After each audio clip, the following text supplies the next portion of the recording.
Hello നമസ്കാരം, ഞാൻ സജനി റിജി. സജനി ഹെൻ്റെ പുതിയൊരു വീഡിയോയിലേക്ക് ഏവർക്കും സ്വാഗതം. നമ്മൾ ഒത്തിരി ദിവസമായി റെഗുലറായിട്ട് വീഡിയോ ഇടുന്നില്ല, ഇപ്പോൾ കുറേ നാളായിട്ട് കേട്ടോ. അപ്പം ഞാൻ ബിസിയാണ്, മക്കൾ 10th അവർക്ക് എക്സാം നടന്നുകൊണ്ടിരിക്കുന്നു. അതുപോലെ തന്നെ നരിയും വീട്ടിലുണ്ട്. അതുകൊണ്ടാണ് റെഗുലറായിട്ട് എനിക്ക് വീഡിയോ ഇടാൻ പറ്റാത്തത്. അപ്പം ഇന്നത്തെ എൻ്റെ വീഡിയോ എന്ന് പറയുന്നത് നമ്മുടെ മുറ്റം മുഴുവനും പൂക്കൾ കൊണ്ട് നിറയ്ക്കാൻ പറ്റിയ ഒരു ചെടിയെ പറ്റിയാണ് ഷെയർ ചെയ്യാനായിട്ട് പോകുന്നത്. ആ ചെടി ഏതാണെന്ന് നമുക്ക് ഒന്ന് കണ്ടു നോക്കാം. അപ്പം ആദ്യമായിട്ട് എൻ്റെ ഈ ചാനൽ കാണുന്ന കൂട്ടുകാരെങ്കിൽ ഒന്ന് സബ്സ്ക്രൈബ് ചെയ്യാനും അതുപോലെ തന്നെ ബെല്ലൈക്കൺ എനേബിൾ ചെയ്യാനും മറക്കരുത്. എങ്കിൽ മാത്രമേ ഞാനിടുന്ന വീഡിയോയുടെ നോട്ടിഫിക്കേഷൻ നിങ്ങൾക്ക് ലഭിക്കുകയുള്ളൂ. അപ്പം നമുക്ക് വീഡിയോയിലേക്ക് പോകാം. അപ്പോൾ എനിക്ക് ചെറിയൊരു ജലദോഷമാണ്, അതുകൊണ്ടാണ് സൗണ്ട് നല്ല ക്ലിയർ അല്ലാത്തത്. ഓക്കെ, നമുക്ക് കാണാം.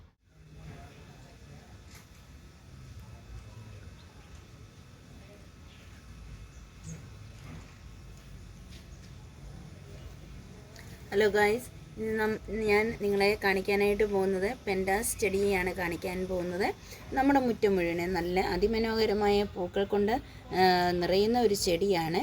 പിന്നെ അത്യാവശ്യം നല്ല സൺലൈറ്റ് ആവശ്യമുള്ള ഒരു ചെടിയാണ് ഈ പെൻഡാസ് ചെടി എന്ന് പറയുന്നത്. ഇത് നമ്മൾ പല നിറത്തിലും നമുക്ക് നഴ്സറിയിൽ നിന്നൊക്കെ വാങ്ങാൻ ലഭിക്കും. പല ടൈപ്പ് ഉണ്ട് കേട്ടോ. അതായത് ഹൈബ്രിഡ് ഉണ്ട്, അല്ലാത്ത നാടൻ വെറൈറ്റിയും ഉണ്ട്. ഹൈബ്രിഡൊക്കെ ആണെങ്കിൽ നല്ല കുലകുത്തി പൂക്കൾ ഉണ്ടാകുന്ന ചെടിയാണ് ഈ പെൻഡാസ് ചെടി എന്ന് പറയുന്നത്. സാധാരണ നമ്മൾ നഴ്സറിയിൽ നിന്ന് വാങ്ങുന്ന പെൻഡാസ് ചെടികളെല്ലാം ഹൈബ്രിഡ് ഇനങ്ങളാണ്. ഇത് നമ്മൾ വാങ്ങിച്ചതൊന്നുമല്ല, ഇതിൻ്റെ നമുക്ക് കമ്പ് കുത്തി നമ്മൾ കിളിപ്പിച്ച പെൻഡാസ് ചെടികളാണ് ഇതെല്ലാം കേട്ടോ. നമുക്ക് ഈ പെൻഡാസ് ചെടികളെ വളരെ എളുപ്പം പിടിച്ചെടുക്കാൻ, അതായത് നട്ടുപിടിപ്പിച്ചെടുക്കാൻ പറ്റിയ നല്ലൊരു ചെടിയാണ് ഈ പെൻഡാസ് ചെടി എന്ന് പറയുന്നത്. എന്നാൽ നഴ്സറിയിൽ നിന്ന് നമ്മൾ വാങ്ങിയെടുക്കുന്ന പെൻഡാസ് ചെടി നല്ല അന്നേരം അപ്പോൾ കിട്ടുമ്പോൾ നല്ല പൂവിട്ട് നല്ല അതിമനോഹരമായി കിട്ടും. പൂക്കൾ കഴിയുമ്പോൾ പിന്നെ പൂക്കൾ ഉണ്ടാകാൻ ഇതിന് താമസമായിരിക്കും അല്ലേ. വാങ്ങുന്ന ചെടികൾ പൂവിട്ടതിന് ശേഷം നമ്മൾ ഇതുപോലെ ആയിരിക്കും നമുക്ക് പൂക്കളെല്ലാം കൊഴിഞ്ഞു പോയിട്ട് കിട്ടുന്നത്. അപ്പം നമുക്കിതിനെ പ്രൂണിങ് ചെയ്ത് കൊടുക്കേണ്ട ആവശ്യമുണ്ട്. ഇങ്ങനെ ഈ പൂ വന്ന് പോയ ഭാഗം നമ്മൾ ഇങ്ങനെ കട്ട് ചെയ്ത് കളയണം. എല്ലാ പൂക്കളും വന്നതിന് ശേഷവും ഇതുപോലെ നമുക്ക് പ്രൂൺ ചെയ്ത് കൊടുത്താൽ മാത്രമേ പിന്നീട് നല്ല തളിര് ഇലകളൊക്കെ വന്ന് പൂവിടുകയുള്ളൂ. ഇതിന് വളരെ കെയറിങ് ഒക്കെ വളരെ കുറച്ച് മതി കേട്ടോ. നമ്മൾ പ്രൂൺ ചെയ്ത് എല്ലാ ചെടികളും പൂ പൊഴിഞ്ഞതിന് ശേഷം നമ്മളിങ്ങനെ പ്രൂൺ ചെയ്ത് കൊടുത്താൽ മാത്രമേ നമുക്ക് ധാരാളം പൂക്കൾ പിന്നീട് ഉണ്ടായി വരികയുള്ളൂ. എൻ്റെ കൈവശം ഇപ്പോൾ ഈ 2 കളർ മാത്രമേ ഉള്ളൂ. 4-5 കളർ ഉണ്ടായിരുന്നു, അതെല്ലാം നശിച്ചു പോയി കേട്ടോ. അപ്പോൾ നോക്കിയാൽ നല്ല റെഡ് കളറുള്ള പെൻഡാസ് ഉണ്ട്. പിന്നെ നോക്കിയാൽ ഇതുപോലെ ബേബി പിങ്ക് ഉണ്ടോ, ബേബി പിങ്ക് ഉണ്ടോ. ഇത് അറ്റത്ത് ബേബി പിങ്കും അതിൻ്റെ നടുക്ക് വശത്ത് ആണെങ്കിൽ നോക്കിയാൽ നല്ല ഡാർക്ക് പിങ്കുമാണ്. അത് തനി ഡാർക്ക് പിങ്കുള്ള പെൻഡാസ് ഉണ്ടായിരുന്നു, വൈറ്റ് ഉണ്ടായിരുന്നു, ബ്ലൂ ഉണ്ടായിരുന്നു, അതായത് ലാവൻഡർ കളറൊക്കെ ഉണ്ടായിരുന്നു. ഇതെല്ലാം നശിച്ചു പോയി. ഇപ്പോൾ ഈ 2 കളർ മാത്രമേ എൻ്റെ കയ്യിൽ അവശേഷിക്കുന്നുള്ളൂ.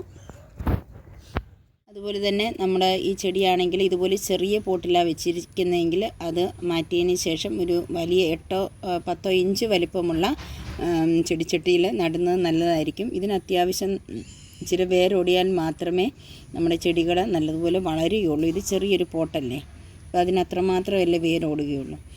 അപ്പോൾ അതുകൊണ്ട് ഇച്ചിരി കൂടെ വലിയ ചട്ടിയിൽ വെക്കുന്നത് നല്ലതായിരിക്കും. അത്യാവശ്യം നല്ല വെയിൽ വേണ്ട ഒരു ചെടിയാണ് നമ്മുടെ പെൻഡാസ് ചെടി എന്ന് പറയുന്നത്. അപ്പോൾ ഇതിന് 2 നേരം നമുക്ക് ഒരു നേരം നമുക്ക് വെള്ളമൊഴിച്ച് കൊടുത്താൽ മതി. ഇതിൻ്റെ ചുവട് ഡ്രൈ ആയിരിക്കുമ്പോൾ മാത്രം നമ്മളിതിന് വെള്ളമൊഴിച്ച് കൊടുക്കുക. പിന്നെ പോട്ടിംഗ് മിക്സ് എന്ന് പറഞ്ഞാൽ നമുക്ക് ചാണകപ്പൊടിയും അതുപോലെ തന്നെ എല്ലുപൊടിയും കമ്പോസ്റ്റും ഒക്കെ ഇട്ട് കൊടുത്താൽ മതി. വലിയ പരിചരണമൊന്നും ആവശ്യമില്ല. അത്യാവശ്യം നല്ലതുപോലെ ഇത് വളർന്നു വരുന്ന ഒരു ചെടിയാണ്. ഇത് ഞാൻ പറഞ്ഞല്ലോ, ഇതിൻ്റെ മുകൾ പൂ വന്നതിന് ശേഷം പ്രൂൺ ചെയ്ത് കൊടുത്തതിന് ശേഷം ഇത് നല്ല തളിരിലകളൊക്കെ വരുമ്പോൾ നമുക്ക് ഇച്ചിരി 19 ഇച്ചിരി സ്പ്രേ ചെയ്ത് കൊടുക്കുകയോ അല്ലെങ്കിൽ ഇതിന് ചുവട്ടിൽ ഒഴിച്ച് കൊടുക്കുകയോ ചെയ്യാവുന്നതാണ്. അപ്പോൾ ധാരാളം പൂക്കൾ ഉണ്ടാകും.